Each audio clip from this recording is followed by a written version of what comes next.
was a lot of ego. And ego is a Same. terrible thing. Same. It's horrible. Yeah. It's dirty. It's disgusting. Like, I don't want it anymore because it blocks so much. Yes. It does not allow you to exist. It doesn't allow you to be in a space and to actually be present. Yeah. Because all that you experience is you. Exactly. You know, and like I definitely was guilty of that. Not to say that I'm completely rid of it. Like, I'm still working Yeah. through that, but I'm very aware of it now. And even in my relationships, to some degree, yes, I'm in a relationship with you, but I'm still Cyan motherfucking Peppah. You know? Yeah. And a lot of the times I would be focused more on the outside than the inside. And that really hurt my relationships. And that's also part of the reason why I'm single once again. Like, there were just like so much things that I wasn't working through, wasn't resolving, was suppressing and hiding and running from. But also all these false narratives of who I am that, okay, not false narratives because that sounds really bad. It wasn't false. Fabricated. Embellished, maybe. Okay, yeah. All based on fact, but not based on real life. If that makes sense. Makes sense. Makes complete sense. So yeah, like I had to go through all those experiences. I had to be that person. So that, like I said before, you need to know bad to understand good. Yes. I had to be that person to understand where I maybe want to be instead, you know. And that's also how I interact right now with bad experiences, with mistakes, with all the things that we try to run away from. Like, if I had a beautiful friendship with someone and now all of a sudden it doesn't exist anymore, yes, obviously there's pain associated with it, but I also see how it was very necessary for me to actually go through that. Yes. You know, like, I had to experience loss.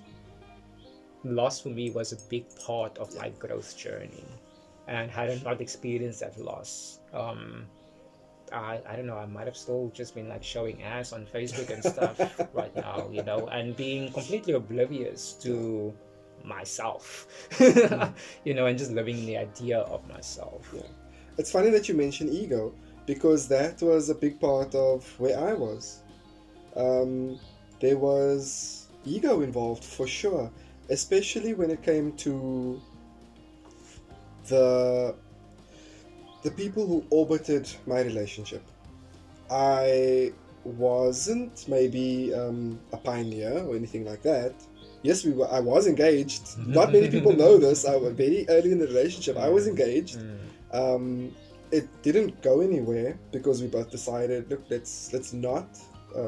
It's early days. Let's not do this. We can look at it down the road. But I felt a responsibility to carry this relationship in such a way that it looked good, and everyone around us should look at it and go, wow, that's amazing. And for a long time people did that.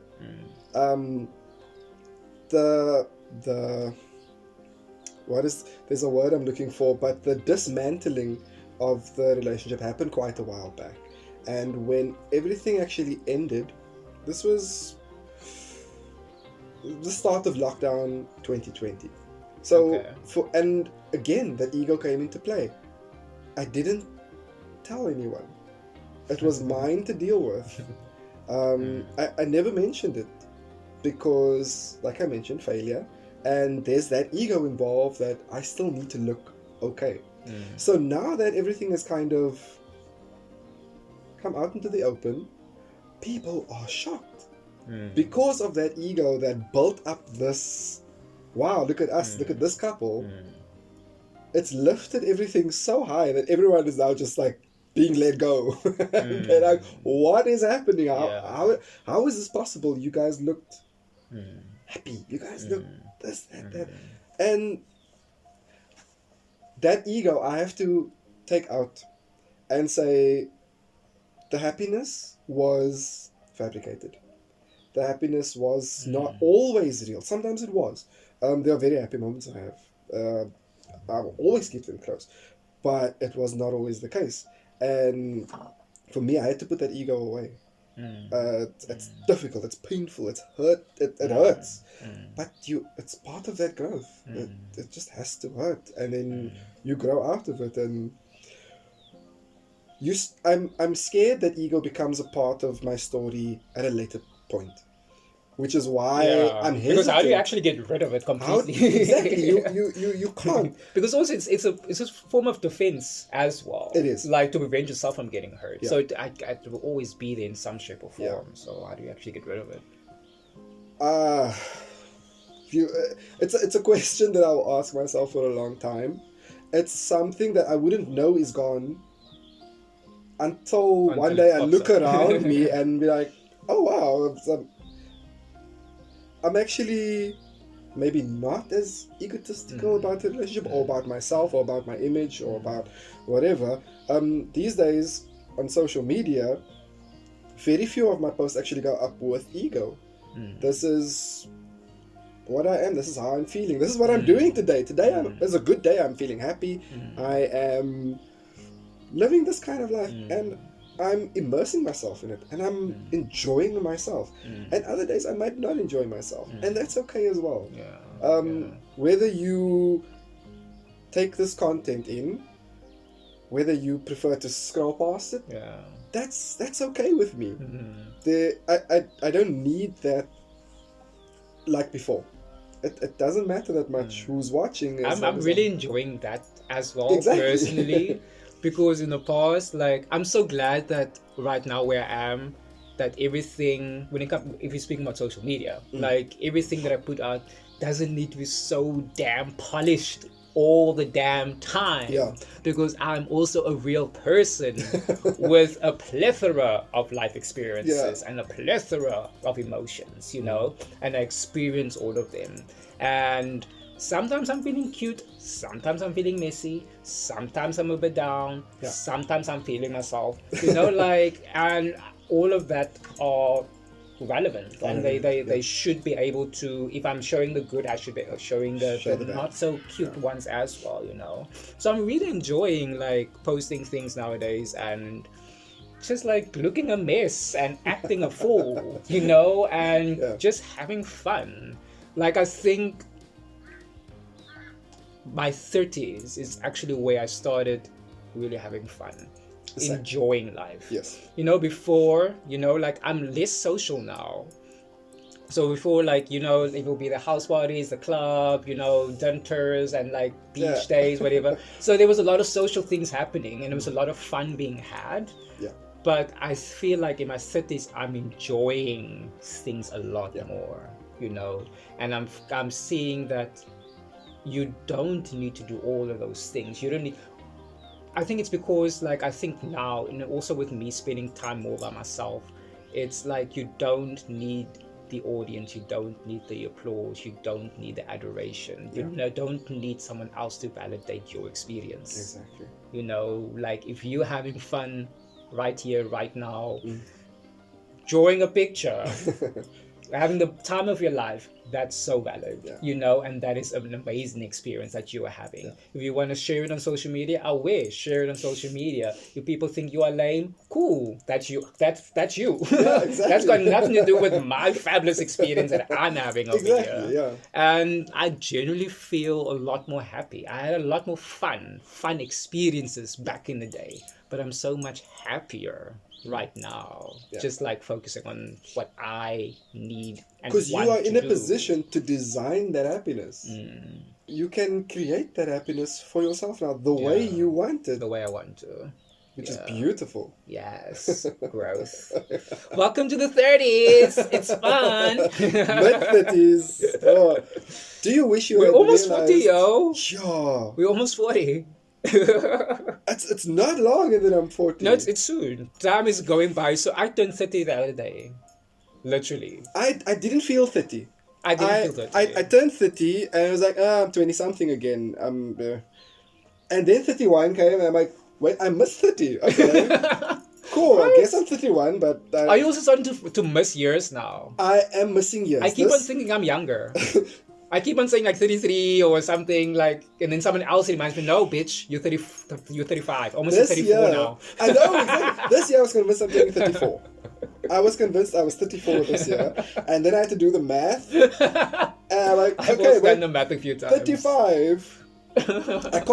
Soon I'll be 40. And look, we're still doing the things. We're literally having fun. Yeah. You know, like it's not so daunting as it used to be. It's not as daunting. It's really not. Growing up, I was scared of 30. I remember being scared of 50. I was as well, yeah. 30 was a very daunting number. Yeah. But 30 is still so fucking young. Now I'm scared of 50. You still don't know shit about life even when you're 30. You're still figuring shit out. It's like I clicked the button on the PC. I think that worked. Are my taxes done? Please tell me. Am I okay? Cool. Awesome. I'm scared of 50 now. 40 I'm fine with. I'm approaching 40. I'm happy. Because I've met 40-year-olds, I've met 45-year-olds, and they are fabulous. They're fantastic people. I know 50-something-year-olds, and they carry it well. I'm worried that I won't. But that's obviously I'm scared of 60, 70. Because at that point, it's almost like you need to have your life completely sorted. Because then it's just you and the world. Like, no one's going to be there to hold your hand. Like, you know, Exactly. like you're literally sailing by yourself. Yes. Are you going to be content with your life? Yeah. Like for me, I think that is the one big milestone age. Yeah. 60 for me personally. Like 40 I'm fine with. I'm actually looking forward to 40. I'm looking forward to 50. I want to see my body changing. I want to see the grays coming in. I want to see things starting to sag. I'm loving my grays coming in. I got gray. I am actually looking forward to that. What scares me about 60s is that I've decided a long time ago that I don't want kids. Okay. I don't want to get married. I don't want kids. And it's literally down to my brother, my younger brother. Okay. I have kids because I'm gonna need nephews and nieces to come visit me.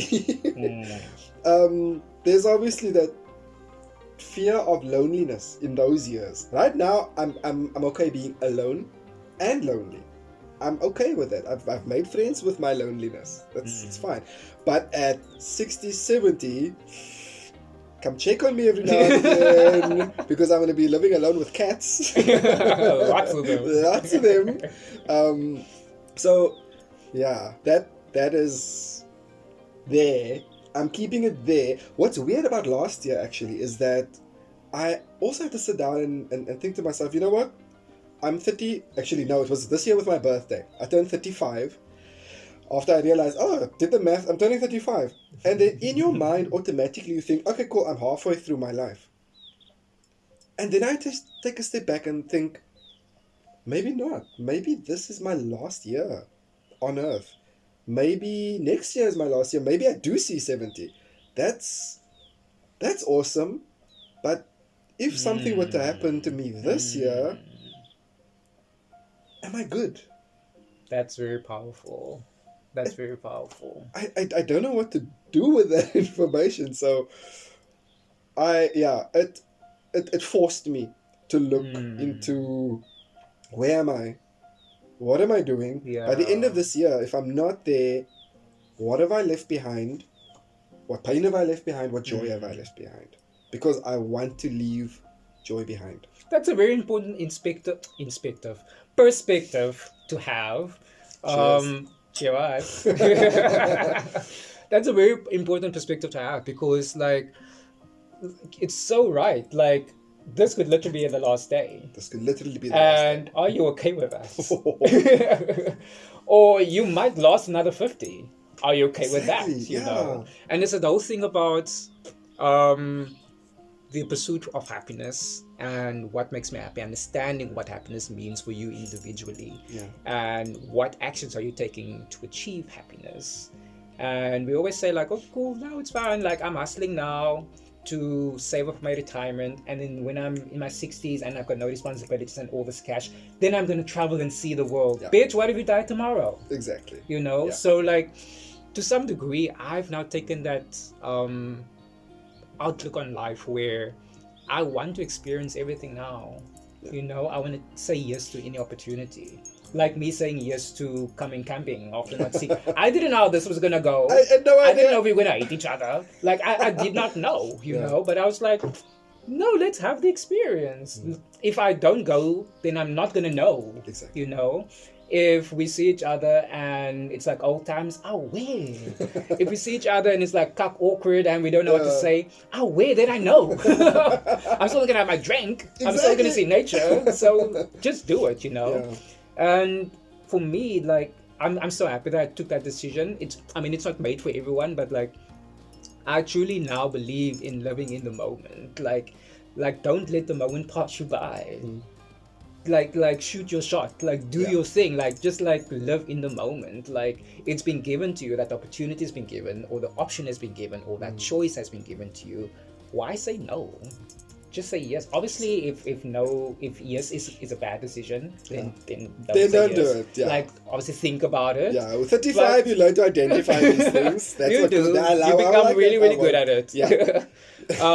But yeah, if nothing seems bad about it, why say no? I think that's how I want to live the rest of my life right now. I don't want to wait for my retirement age to start doing things. I want to be able to experience life now, while I can still walk a mile, while I can still climb up a mountain. I still can't swim, but I can canoe. So let me canoe down that river with you. You know, I'm not going to say no to that.